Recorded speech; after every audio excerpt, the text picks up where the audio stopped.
Hey, this is David Naughton, and you're listening to WithoutYourHead.com. Welcome to the station of decapitation without your head. I'm Nasty Neal, and I'm joined by Jan Birch, the stair master of People Under the Stairs, and in the new film, Terror Tales, which comes out in January. It's very cool to have you here. Hey, thank you so much for having me, Neal. Thank you so much. So how did you get involved in Terror Tales? Well, it's quite of a different story, I have to say. It's a little unique. I think this is the first time that first and ever so far happened. I was actually contacted through Twitter. Mm-hmm.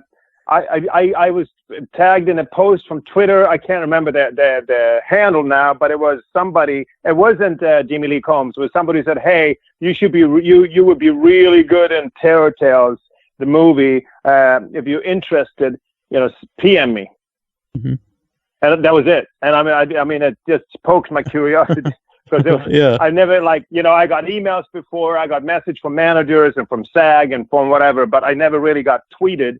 And it wasn't even from the filmmakers. I still actually to this day never asked Jimmy who, because I assumed it was somebody that was helping him with the, or a fan of his, or that. So that actually reminds me, I never even got to ask him who that was, but it was a kind of fun experience. We tweeted back and forth a little bit, and I said, yeah. And then they hooked me up with Jimmy, and he sent me the script, and I read it, and it wasn't complete at that point. The ending wasn't complete. The final tale wasn't even written. I don't think. He just had it in his head because of he had written the first few tales. And then he wanted to see if I was interested in doing the Satan as it became. He wanted him and I to develop the character together, and that's why he didn't write it yet. Which is another awesome thing with Jimmy. So we had a lot of fun, and I had a lot of input on what I would like to see in the character. And obviously, he had his original idea on what he saw and what he wanted. But he put a lot up, but he kept it like an open canvas a lot for me. Mm-hmm. And that was fun. That was a lot of fun. Yeah. So what would you say, what type of elements did you add to your take on Satan? I was so used to seeing the Al Pacino was the devil. And I mean, a lot of people has played the devil. Mm-hmm. I kind of I wanted to play more, like when he was in more human form, I wanted to play less demon and more just a strong, badass fucking character. Mm-hmm. Like a guy like if you come walking on the street towards you cross the street. I wanted them to feel that from me instead of being like, okay, he's Satan, he has to be evil, he has to have the black eyes and the smirk. I wanted to play more like just a badass. So people they felt the energy right away, and not knowing who it was and what it was, it was more like they got the very uncomfortable feeling just by me being in the vicinity of them, kind of thing. Mm-hmm. Yeah, because usually Satan or the devil is kind of a jokester in a way in a lot of films. Yours is serious. And I even think there's a little bit of a sadness to him, like the way you look at the camera and stuff. Yeah, no, it was, especially during the transformation. Mm-hmm. I see now in the pictures. I mean, I really normally, try to really get into my characters. So I kind of the transformation and transitions that are happening within me. Just the more we film, the more it grows. I don't even know sometimes, what's coming out on camera exactly until I see it afterwards. When it comes the emotions in the eyes or that, and I agree with you. I saw some clips from the trailer, and then obviously I've seen some of the parts of the movie that Jimmy has been very nice enough for me to see already. That I look kind of sad in a lot of ways, and in quite a few scenes. So I do agree, which is, I think that's the way he felt, or at least that's the way I felt trying to, because how do you play Satan anyway? I mean, every single actor is going to have a different take on Satan, because Satan nobody's ever met Satan, and the Bible says one thing, and all these movies says one thing, and then like you said, it's a lot of comedic elements to Satan out, in books and films. So it's kind of like, anybody's take. So, Yeah, it's good to have an original take on it, I think. Yeah. Yeah, that's kind of what I was going for. That's what I'm trying to say, that everybody would have a unique. I didn't want to copy anybody else's Satan, but I also, of course, I wanted to, me and Jimmy had long talks about how he felt, and then we just basically, like a coloring book, we just put one element after the other on, and I tried a lot of things on set, and some he liked and some wanted to tweak a certain different way, but it was more of a development. The character was more in development during the whole filming. Mm-hmm. So had you known or worked with Jimmy Lee Combs before? Not at all. I did not know who he was. No. Mm-hmm. So it seems like you had a good experience with him. Oh, I had a great one, and I can't wait to make another movie with him. I mean, we already discussing his next venture. So, very cool. if I'm fortunate enough, I definitely will be there for him on doing that one, if he chooses to. Yeah. There's a pretty, I don't want to give too much away. There's a pretty wild scene of you kind of like almost like being born out of a nun, and that was a pretty wild scene. And what was that like to shoot? I guess that was probably the least favorable scene in a way of being comfortable, because the fake blood does not come off. I took about, I don't know, like 12 showers to get it down off my hair. We tried like 4 different shampoos. I mean, and during shooting, it's sticky. It's like candy, so obviously I didn't really feel, while we were filming, I got in, I tried to get into my character, but in between takes and so forth, it was, and also it was cold. Remember, this was in November. This was in February actually, and the house we're in didn't have a heater on, and I was basically naked. So, not my favorite scene to shoot, but it came out really well. Yeah, it looks very cool. So it was all worth it. Yeah. Yeah. It took a while to shoot that too, because we got to get it, like you said in the beginning here. I'm basically coming out of a nun, and it took a little, it was a few tricks we had to pull. Yeah. So it was in a house. Was it someone's house, or do you know if they rented the house? They rented the house from I think a friend of Jimmy's. I think she also was in the movie, but I don't know, or I might be wrong about that. But it's definitely somebody who worked with him on production before. Okay, I was just wondering if there was any blood remnants on the house when you guys left. Oh, probably. But see, they had a basement that we shot all this in. That was like made like a set. It was like a movie set. We had carte blanche in there. It was like just wooden floors and nothing else in the whole. So they just did whatever they would. I think she does rent that out for filming. Mm-hmm. So when you actually become like the monster version of the devil, is that you in the suit, or did you just do the voice? No, that's me. That's another 4.5 hours of makeup. Oh wow! For a few more days there. Yeah. No, that was a whole other segment we shot with the full prosthetics. So I flew in a day early, so they had to do all the prosthetics and all that before we even started filming. Mm-hmm. Now you obviously have a background in that from People Under the Stairs. So what is that experience like, getting all the prosthetics on you? It's not bad. And like you said, People on the Stairs, that was quite more intense as well. That was 6 hours a day for 6 weeks. Oh wow! And 2 hours to take it off. So People on the Stairs, I had an 8-hour work day before we started the camera. So I'm used. Yeah, like you said, I'm kind of used to it. This was a breeze compared to that, because that was the first time that happened. It's like 27 years ago now, but. I was that took me a little while to get used to, but now it's I've done it quite a few times, and and they're getting much faster now. The techniques are better. Mm-hmm. So, this makeup probably would have taken the same as People on the Stairs, the one I had in Terror Tales, if it would have been 1991. Right. But yeah, they know how to cut corners a little bit without cutting quality on time, and so it was a faster experience, but basically the same. It's not, I'm not uncomfortable with it anymore. So. Yeah. What do you do during that time, like those 4 to 8 hours? Do you sleep, or do you listen to music, or like what do you do to pass the time? On People Under the Stairs, I became very, very close with a special effect makeup artist, obviously, Mark Maitrey.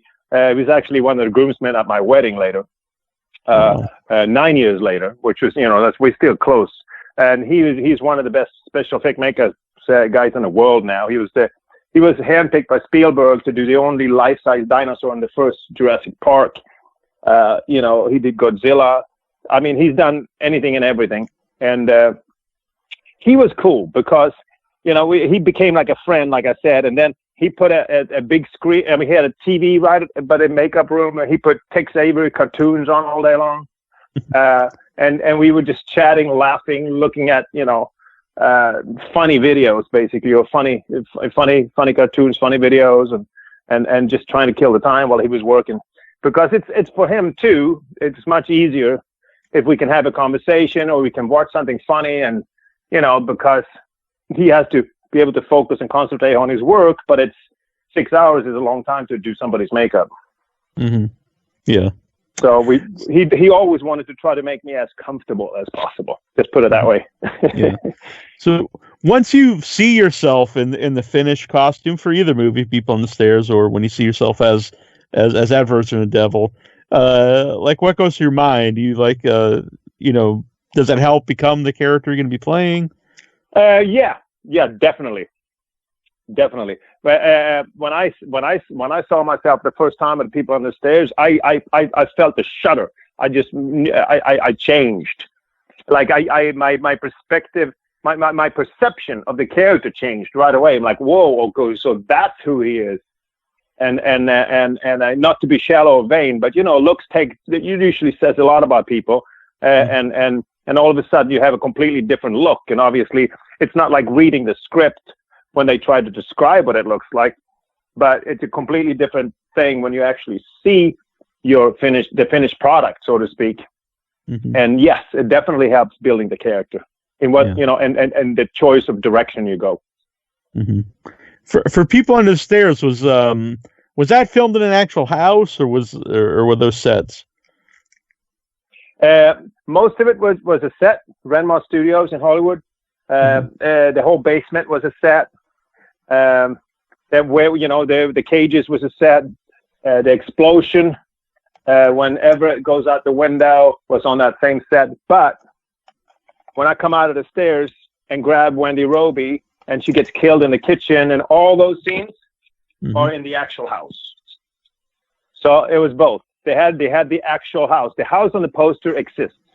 And it's very close to USC, if anybody knows LA, like those Harvard and Berkeley, all those streets. I can't remember what the exact street is, but that house is existent. The only thing they do with that house is rent it out for movies, and they still do rent it out for movies. Because the actual explosion from the outside in the end was a real explosion. They blew that roof off that house. Yeah.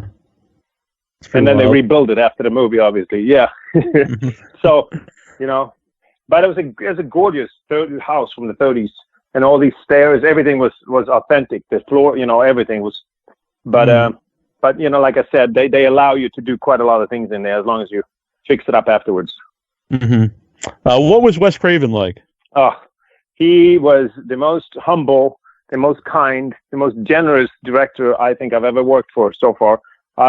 And I have to apologize to everybody else I worked for, but he was definitely top 5 of what I ever worked for, and one of the most kindest men. When you see his movies, that's not him at all. It's whatever goes on in his head does not go on in his heart. He's just he wants everybody to be family. He wants everybody to be best friends. we became quite close.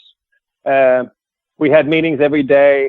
The same thing there, actually, similar to Terror Tales. He didn't have a perception of the Stairmaster when he wrote the script at all. He actually called the oldest child under the stairs. He called it, in the original script draft, it was called The Big One. And it was not much at all. There was no development. I read the script. I'm like, I don't know what this is. I don't know what to do with this after I booked the part, because the audition, I was actually auditioning for Roach. I mean, he wanted me for the Stairmaster, but he didn't know what to do with him yet. So everybody for both parts auditioned for Roach. So me and Sean Whalen basically went to the same audition for Wes, and then, but did the same instructions for the audition for two different parts. And then when I booked the part, read the script, like I said, I didn't really know what to expect, but he then every day came in and we developed it together. He's like, well, you do this, and I came with ideas, and he gave me new sides every day. It was quite an amazing experience, and I mean, we were very good friends. Were you familiar with his movies before you were in People Under the Stairs?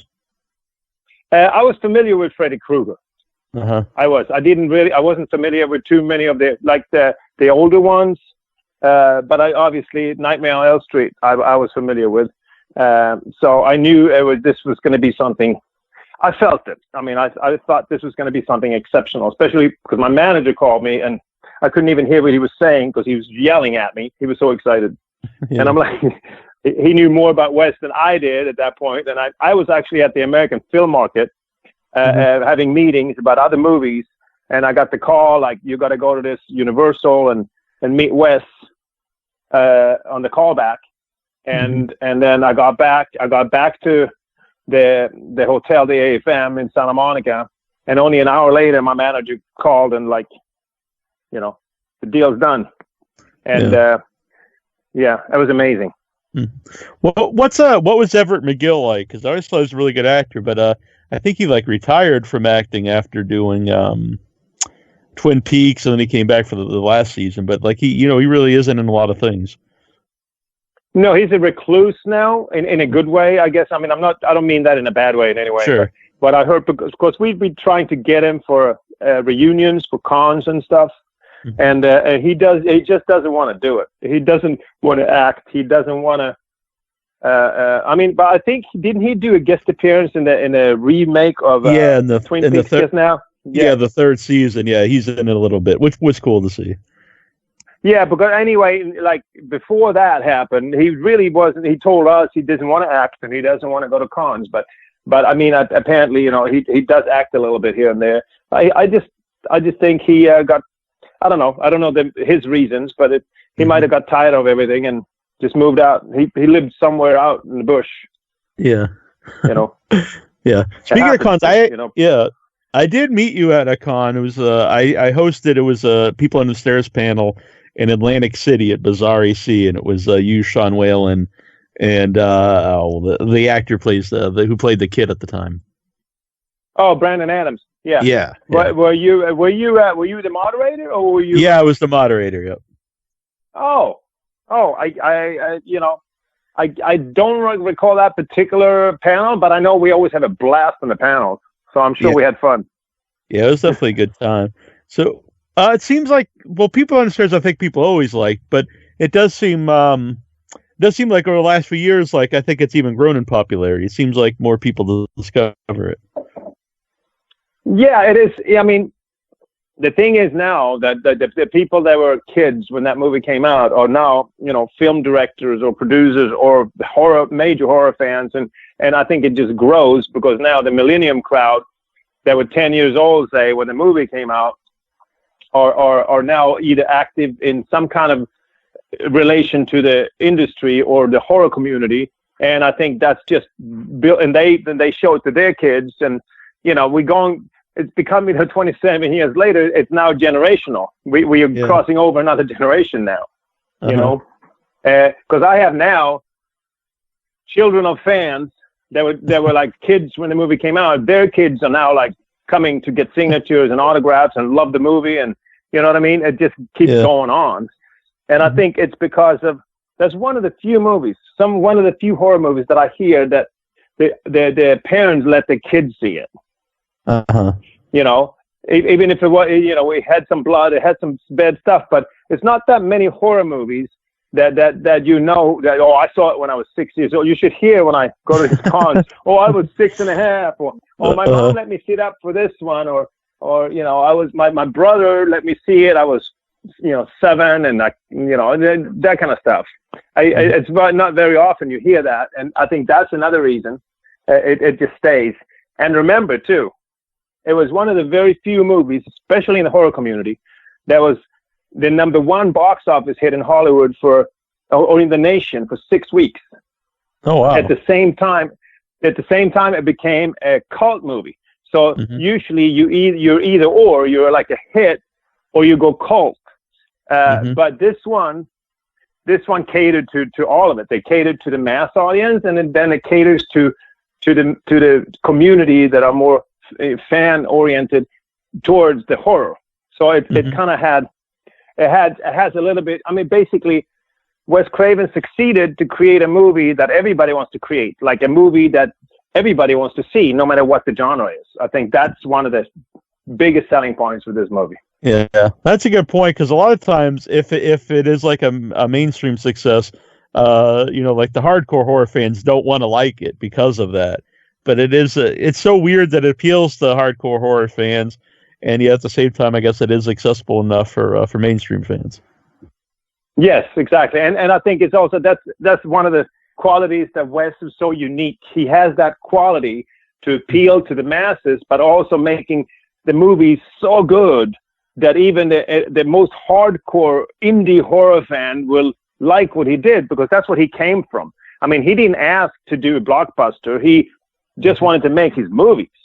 And coming from he was just accepted by the studios as well as the indie community. So he made his indie movies with studio money, you know, after his first few movies. And that was another weird, you know, that was another take. And he never cared.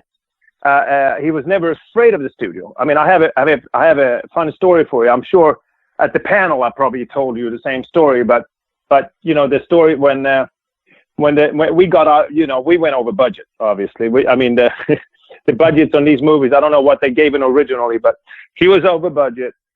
Everybody was running around like crazy. I come to set. Let's back up. Yeah, I come to set as usual every morning on my way to the makeup, special effect makeup. And everybody's running around a lot more than normal.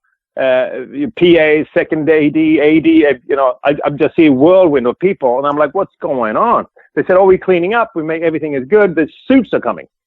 I'm like, the suits are coming? Yeah, the Universal suits are coming because we're over budget and we don't want to shut us down. So we have to look super professional today. Everything has to be perfect. And the producers, some of them that I've never seen before because they never come on set, at least not, you know, on the ground floor with us. They were there. Everybody was there. And everybody was nervous. Everybody, they was, you know, asking for one person now. And that's what the whole story is. They're like, where is Wes? And they were running around. The producers even came to me and said, where's Wes? You know, please tell me, does he have, you know, what does he usually go? Where does he go? Nobody could find Wes. So the suits showed up and nobody still haven't found Wes. So they just walked around the set. And I'm like, I bet you I know where he's at, because we had a few spots where we hung out and talked about the script and then just to shot some ideas. So one of them was on the roof of the studio. It was a flat roof and they had a little fire ladder up.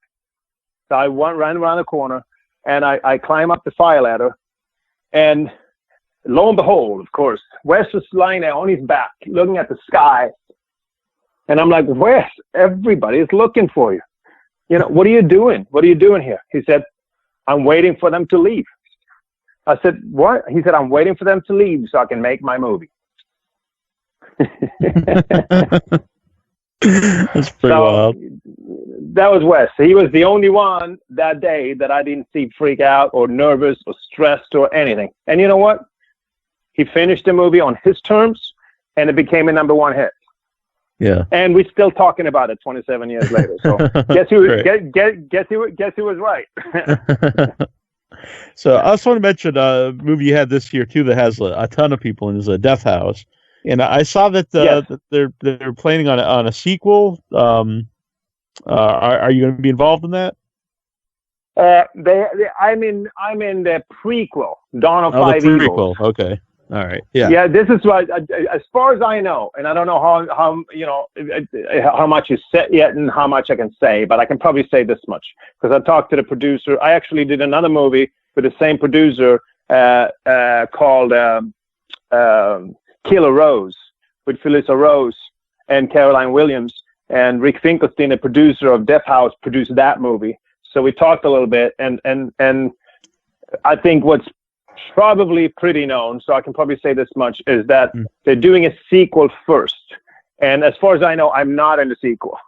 And then third, they're going to do a prequel. So the third installment is going to be a prequel, and that's Dawn of Five Evils, and I'm definitely in that one.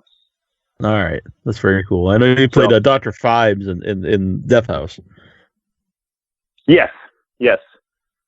One of the crazy doctors that make all the experiments. Yeah, and that's in the prequel, it's a lot more about the doctors. In the actual Death House, the doctors have very minor, because it was more about the patients, and the prequel is more about the doctors. So I think, that's what I've been told anyway. So I don't know exactly, I don't know anything about the sequel, but I know they're flipping it a little bit on the prequel because that's the Dawn of Five Evils. We are creating the Five Evils that you saw in Death House in the third installment. Mm-hmm. No, very cool. So Felissa Rose was involved in Death House, and she's also in your segment for Terror Tales. Do you know her well from the convention scenes? I know her very, very well. It started at the convention scene, and then we became really good friends. So yeah, I called Jimmy about Felissa, and I called Felissa about Jimmy, and I was able to hook him up so she could be in this movie. And she did a fantastic job as far as I've seen, as always. Mm-hmm. Yeah, and she was in Death House, and like I said, where I also did just Killer Rose with her. I've done 3 movies with her now. Mm-hmm. That's very cool. It's interesting because I know Sean Whalen's really good friends with her too. So it's weird. Yeah, everyone's connected. So. Yeah, no. Me and Sean obviously go 27 years back. So right. He introduced me to Felissa way back, I think 2012 or 2013, something at a con. Mm-hmm. And then that weekend, all the 3 of us hung out. The 4 of us, Brandon, me, Felissa, and Sean, and we had a blast. And since then, we've been very good friends. Oh, very cool. And Ari Lehman's also in your segment. The original. Yes, he is. Jason. Yeah. Yeah. So you're another good friend of mine. Oh, okay. Very cool. How actually did you get into acting? Were you an actor before you came to America, or did you come to America to act? No, I mean, a little bit of both, of course, but I was an actor in Europe, in Sweden. My dad was in the business. He was a producer, director, actor, writer, whatever. I mean, he was on a local level, quite successful, or regional level, or national level even, but not, international. I grew up with it. I have 4 older sisters, and 3 of them were very active in the acting community. And then, I decided to make the move because it's a limited market in Europe, and I came over here and really decided to go for it. Mm-hmm. Now, are you a horror movie fan? I know you do a lot of horror movies. So, do you like the movies that you? I don't say you do like the movies you make, but do you like horror movies in general? I enjoy all movies. I can't say I'm like a horror fanatic at all. Like when I first got, my first movie in America. It's funny. I didn't mean it to be that way, but it was Slumber Party Massacre 3 with Roger Corman. Mm-hmm. 1989, I think we shot that one. And then, I think the way my look is, it really works for the horror movies and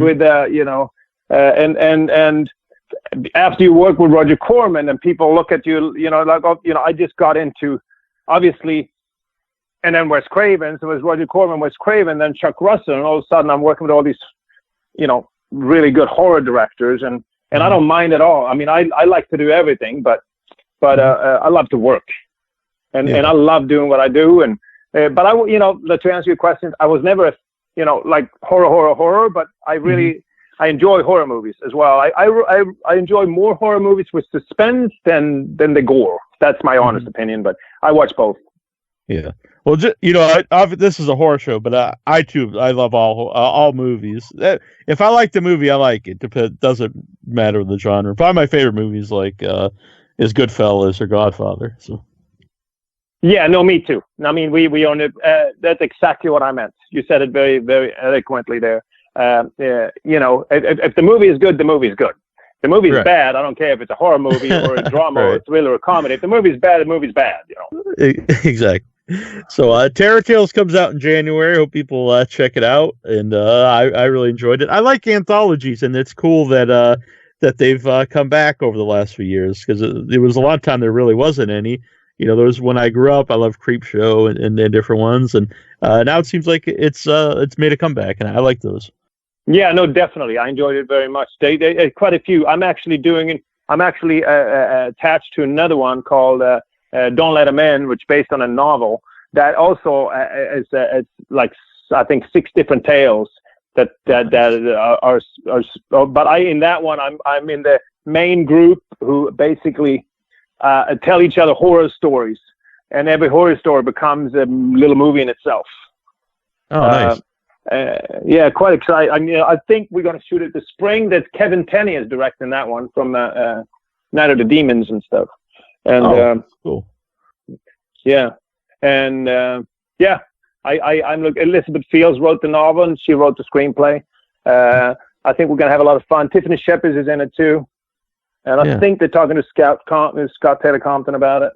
Oh, nice. It's going to be a good one. Yeah. Now, well. Besides that, what else do you have coming up? Oh, I have another really good horror movie that I'm looking very forward to. Actually, 2. Actually, I have 8 movies coming out. But oh, wow. I have 3 that I'm really. I have 8 movies that are in post that I have not come out yet. But a couple of the top ones that I'm looking forward to is Agamon's Gate with director Holly Wallin. It's getting a lot of write-ups and already won, I think, 2 awards, and best trailer, best horror film in 1 or 2 film festivals already. It's with Lauren Landon and myself, and I played Demon in that one. That's something to look out for. I think they're doing a theatrical on that one.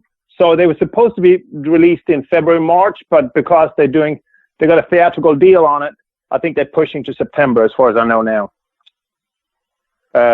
And then we have Sky Sharks, of course, the German-made movie with everybody's in that one. They got delayed because they had a little bit of a problem in post, but that's going to be a fantastic movie. And right now, the latest I heard was April this coming year. So that's another one that to look out for sure. And of course, Killer Rose, like I said, with Felissa Rose. It's not a horror movie, but I'm looking forward to seeing it. I did a movie called Portal with Naomi Grossman. That's a horror suspense. I have no idea when that's coming out. And another one, Waking Nightmare, with Diane Franklin, who is finishing post right now, which I enjoyed very much shooting. I think it was Brian Farmer and Steve Craig directed that one. There's 2 directors, and we had a blast on that. That was a lot of fun. But a lot. I'm very fortunate, very thankful. A lot of good things coming out. This next year is going to be quite a year, I believe. Yeah. So I've been looking forward to Sky Sharks for a few years, because I remember seeing like the teaser for it, and it's got like Nazis flying on sharks, like zombie Nazis, and I was like, well, that's a movie I have to see. So. Sky Sharks is Sharknado meets The Walking Dead. Okay. It's Nazi zombies on flying sharks. It's in a nutshell, it's an old German World War II experiment. And then after the war, they froze these flying sharks down in the Arctic. And because now we have global warming, they're thawing out, and they come to life, and with their former Nazi soldiers flying them as zombies. Right. and they try to take over the world. So the whole world is in there: New York, London, and yeah, it's an amazing special effects movie. I have to say, the few things I've seen, that's something you should see. Yeah, I want to see it. It sounds like it's based on a true story. No, I'm just kidding. But well, yeah, Sharknado wasn't it? I think it was. Yeah, basically. Well. It's been really cool to talk to you, and I'm glad you did this. Thank you. Oh, I'm glad to be here, and I'm happy to come on again. And again, like kudos to Jimmy Lee Combs, and I want everybody to go. I think VOD is January 5th for Terror Tales. It is an experience. I mean, the writer Larry Cohen, quite amazing, a famous writer. Called the original trailer for Terror Tales a unique, groundbreaking trailer in this century. So people are really talking about it. Nice. I think what he did. I mean, he tried to do this 70s feel. I mean, it looks like a 70s movie, 70s, 80s movie. Mm-hmm. Yeah, I'm a big fan of Larry Cohen, so that's very cool praise. Yeah, no, I think they quoted him a few times in the promotion. I'm sure that's going to come out in the marketing materials as well. But and I know Jimmy is also not submitting to a lot of film festivals. Even if even if he has the distributor locked and everything's coming out, it's always good to go out there and against other horror movies and get more of the community behind you as well. And I think we're going to do some cons with it. I think we're gonna because there's a lot of horror stars in the movie, so. We're gonna, kind of like we did with Death House. We went to a few cons with Death House, and I think Jimmy's going to get us into a few cons for Terror Tales after the release. So, you can, if you like the movie, you can come and meet most of the cast. Yeah, that's a perfect kind of movie for a festival, I think. Like you said, because it has a lot of horror actors that people are going to know from other things, and so you can meet them and watch a movie, and I think it would play well with that audience. Oh, definitely. Well, I appreciate you coming on. Have a good rest of the day. You too. Thank you so much. And feel free to follow me on Twitter or Facebook or Instagram, and then see what else is coming up in the future. All right, definitely. How you doing there? This is Lachlan Monroe, and I have my hat on, but you're listening to WithoutYourHead.com.